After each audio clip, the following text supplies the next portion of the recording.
Hello everyone, hope you're doing well. Today I thought we would have a look at a user mission made by Beckett outlining his look on the Deutschland-Class machine. Now remember, we had a devlog earlier today looking at the Admiral Graf Spee, which was the third of the Deutschland-Class cruisers, which was finally commissioned in 1936. So with the advent of that devlog coming out, and also with the introduction of another heavy cruiser to the game, it is kind of interesting to see where we're going to go from this point. So I thought I would take this video to basically outline the fact that this user model and set of user missions is out there. There is 3 missions which are attached to it. You get a ground testing mission, you get a mission where you have to support ships, and another one where you are on the defensive getting attacked, so you have to try and take out stuff which is going on. So yeah, I'll leave a link in the description to the post.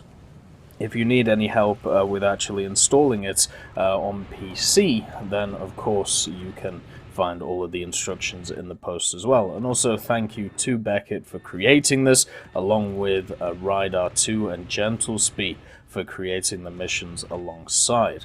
So the Deutschland class is of course going to be the machine with the largest caliber guns that we've ever seen in War Thunder. 280mm guns overall, and it's just absolutely insane when you think about the announcement of Naval a few years ago, when they talked about the idea of just adding PT boats and some battle boats, and there was a lot of people who were talking about the idea of wanting larger ships, you know, wanting to get into that heavy cruiser, battleship area, and you can definitely understand the arguments for it. So the fact is, when you talk about the Graf Spee, or when you talk about the Admiral Hipper, or the Prinz Eugen, or of course the Bismarck, a lot of people will know what these vehicles are compared to, let's say, the SF-40 Speer, which of course is the battle barge.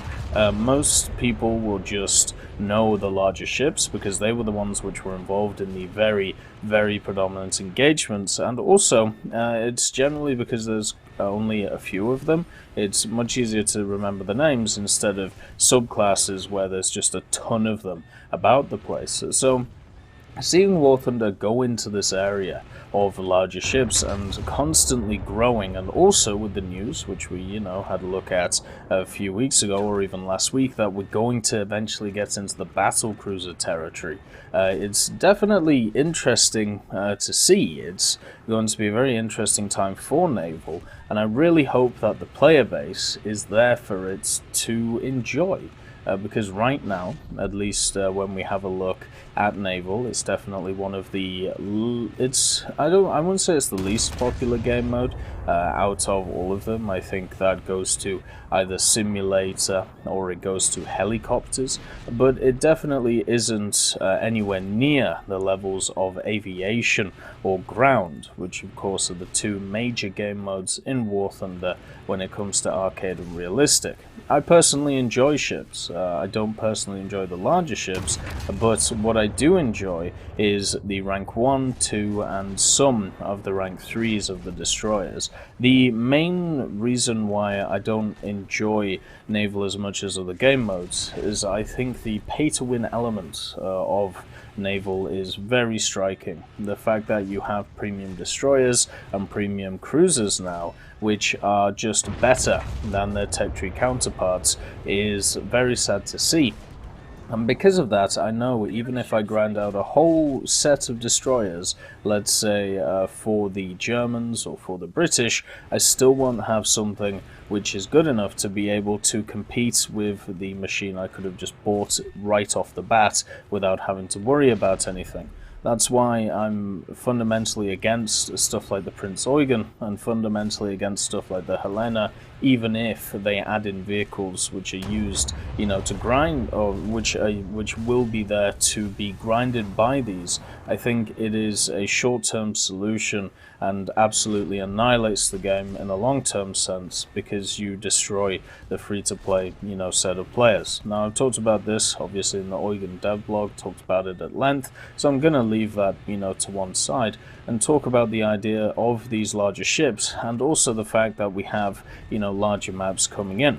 obviously with these larger ships here now, mainly the heavy cruisers. Now the Graf, Spee, and also the Deutschland-Class cruiser is in a little bit of a weird space. The Germans didn't exactly follow the same doctrine, let's call it, as everybody else when it came to the style of ships that they made, and that means categorizing some of them as light or heavy cruisers is not exactly easy to do.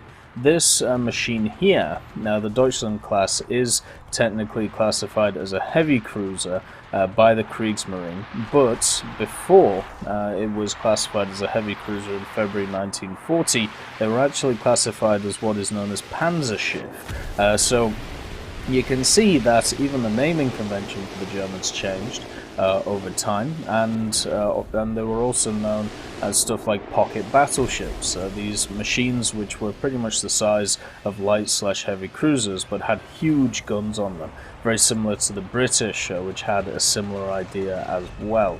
So it's just really cool to see these style of ships, and it does mean that the playstyles differ slightly compared to other heavy cruisers, which is something which is massively lacking in Naval. You know, the actual variety of how different ships feel and how different ships play. Instead of just having, you know, the same vehicles just pretty much doing the same thing over and over again, just basically wondering how much armor you have when everything pretty much has the same speed, and also how many main guns do you have. A lot of these machines, like the Deutschland-Class, when you compare them to the Admiral class, they will have different playstyles, which is really nice. It also opens up a interesting idea, you know, to the game. Now that we're getting the next steps in heavy cruisers, I really hope that the county class for the British comes in. I really hope that the Americans get something which is a little bit more modern than what they already have, or something which represents heavy cruisers a little bit better than the Pensacola, which is of course more of a light heavy cruiser. And then of course the Soviets will have to think of something to add in. I have no idea what they're going to do when it comes to these larger ships, and of course Japan is just chock-a-block of wonderful ideas. And as I said, when it comes to these larger ships, having the larger maps that they've created is a really good little starting block for these larger engagements. I have actually played a decent amount of the Naval Enduring Confrontation game mode, and my general feelings of it is I really like the fact that you have these open maps and the fact that you have a lot of space to go around, but it does still fall into the fundamental problem of Naval in War Thunder, and there's no way of getting away from this. The game will never be able to fix this issue because, unfortunately, it's an issue which, well, it's a reason why we have these different styles of ships. You have the whoever has the bigger bat syndrome, you know. It's very hard for a destroyer to go up against a proper light cruiser. It's very hard for a proper light cruiser to go up against a proper heavy cruiser. It's very hard for that heavy cruiser to go up against a proper battle cruiser, and then when you put it on the level of the battleship, it's just insanity when you're comparing the two. And this is generally the issue when we have stuff like the Deutschland-Class and others. The actual matchups that they have are always going to be one-sided in one way. It's going to be very hard to get a matchup which isn't one-sided because of just the fundamental issue that you have with these machines, which is one is just going to outgun the other, and speed is not normally a factor because most of these machines go exactly the same speed or very similar, and armor as well, as long as you have the correct rounds, should be able to, you know, deal with this. But at least on the Naval EC mode, it isn't always just straight up engagements. You know, there is a lot of room to explore and a lot of room to get around the place, and if you are a destroyer captain like I was, there is definitely room for opportunity to be able to not just engage the heavy cruisers and light cruisers of the enemy and try and go around and deal with some AI objectives. And I really like Enduring Confrontation.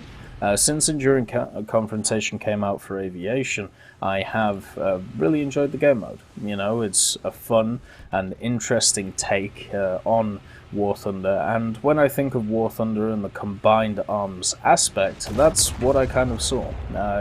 You know, getting to the point of where you have this large, expansive map, you do certain objectives in the map, and it changed the map in a way which looks more like an operation. So you either move the line of the battle, or you know, affect supply lines, or you affect something like that along the way. And it's definitely nice to see it come together in a aviation sense, and also the building blocks being created for seeing it in a naval sense. And yeah, it means that machines like this Deutschland-Class cruiser with its massive guns, the 280mm, and its backup of the 150s, and also, of course, the 105s, it means that these have a place in the game, instead of not being able to ever get to the cap, instead of just being those long-range machines, hoping that you can just hit the enemy from afar. And I'm hoping that with Naval EC being a little bit more successful and than what we've seen other game modes, that we will see a resurgence in Naval. And I am hopeful for it. You know, it's, if I compare it to something like helicopters, I'm much more hopeful for Naval now when I look at the outlook of it overall, with the vehicles, you know, that they're putting in, and also just with the general talk about it. One of the most interesting things that I find when I'm hanging out on either the Tech Hub Discord or I'm hanging out in other places just talking to people, Naval is always a hot button topic. There's always a lot of people talking about it, but not necessarily a lot of people playing it. And if we can just reverse those numbers, then maybe, you know, Naval can become a pretty popular game mode. And I'm going to try and get back into Naval, and hopefully, you know, not get stuck on the same issues that I got stuck on before. But let's just say, with this user mission screwing around with the Deutschland-Class and firing those massive guns and being able to one-tap a lot of ships, it does definitely feel good to do that. I'm just wondering how much I'm going to enjoy it when I'm on the receiving end. I hope you all have a wonderful day, and I'll see you next time. I'd just like to thank Ambrosius McClellan, B. Young, Blackie, Daniel Stanton, Jay Wilt, John Ryman, Joseph Anders, Martinez, Moxie, Super Cacti, Uyans Terry, Elove Goat, and Seductive Trashcan for supporting the channel.